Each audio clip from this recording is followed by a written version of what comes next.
Going for a workout, finishing it, and repeat. Doing it over time will produce progress. The progress is what we seek and want, as its indication we are on the right path. Knowing we are on the right path will give us the confidence and excitement to put even more work into the workout, as it makes us want to strive for more progress. This begs the question, what exactly is progress? Progress is like leveling up, when we advance forward to higher level. But what is considered progress in workouts exactly? Well, there are a few ways that are considered progress. Some might take more time than others, but all of them are great.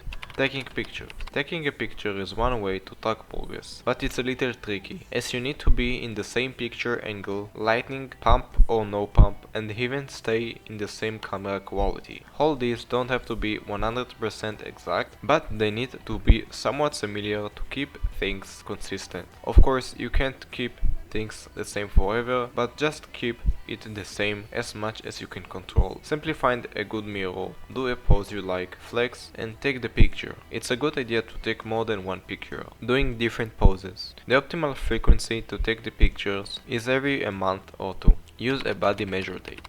Tapes are great to measure muscle diameter.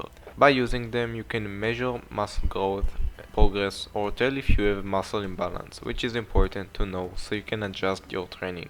There are a few muscles to measure. Those are forearms, arms, neck, shoulders, chest, waist, hips, thighs, and calves. You don't have to measure all of them, just choose those that you do. The frequency should be every a month or two.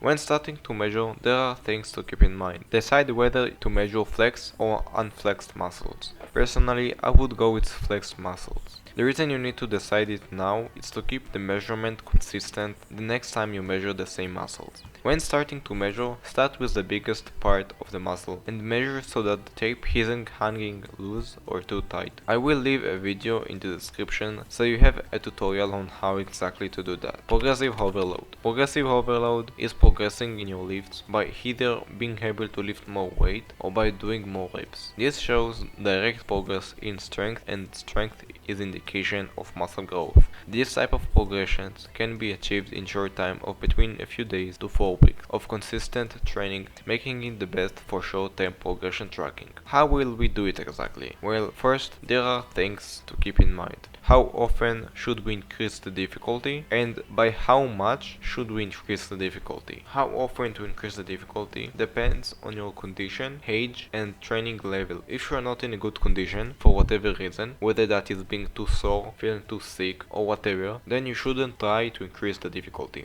Older folks of around 40 plus age tend to recover and gain muscle at a slower rate, so they should be mindful of their age to avoid getting injured. Most likely every 2 weeks of consistent training they should try increasing the difficulty. That is unless they just started training. In that case they should train for 3 weeks before trying to increase the difficulty.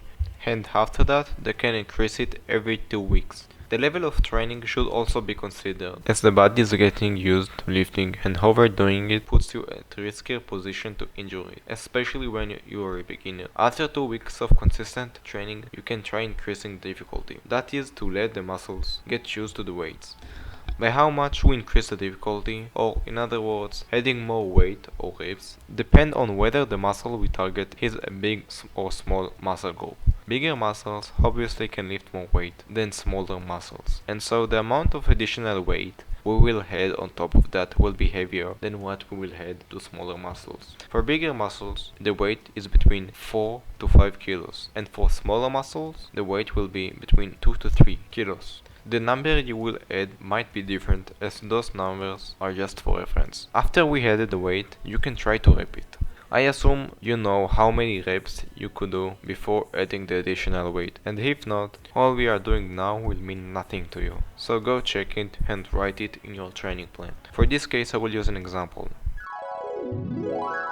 Ben is an intermediate lifter. He can lift 50 kilos bench for 10 reps. After 2 weeks, he decided to increase the difficulty. He increased the weight by 5 kilos, which counted to a total of 55 bench. In the first set, he did 8 reps. Wait, it's not 10 reps, like before. So, does it count? Well, it does, but there is a catch. Because going with this logic will eventually get us to doing only 1 rep every set instead of 10, which we don't want. So why do we count it? because if we didn't, it would take much longer to actually progress, and we want to keep it somewhat short, because having small progressions like this is important to keep us motivated, as well as preventing injuries from too much weight. So how much rep gap we consider as progress? No more than 25% of the previous rep count should be good. In the example, Ben did 8 reps, and it counts because 25% of 10 is 2.5. But since it's not a round number, we just round it up to the higher number, which is 3 in this case. So if Ben did 7 reps instead of 8, we wouldn't count it.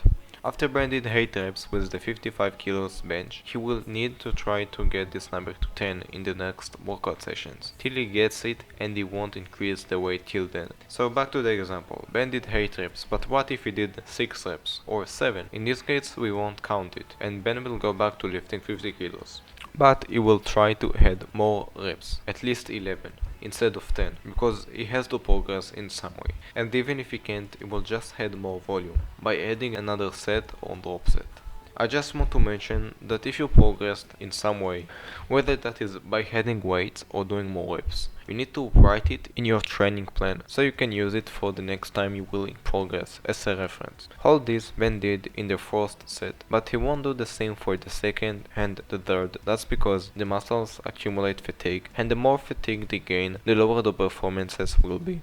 On similar note, it's important to take enough rest in between sets so the performance won't be too low. 1.5 minutes should be enough, but you can adjust it as you wish. Since the performance is getting worse the more sets we do, we will only write the progress we make in the first set. Of course, it doesn't mean we shouldn't train hard on the other 2 sets. It's exactly the opposite. So, to sum things up, the progress method priority will go like this. First, adding weight, second, adding reps, and third, adding another set. You don't have to go by this order, but if you want to track your progress, like I explained in the example before, then it's recommended to follow it. Now that you know how to track your progress, training will be much funnier than before because it will give you a reason to keep working harder than last time. I think anyone who wants to make the most out of their training should implement progressive overload or any of the other 2 options to track the progress from whole metrics. Not necessarily from this video, but it can be from other video. Anyway, I hope you found this video useful, and see you till next time.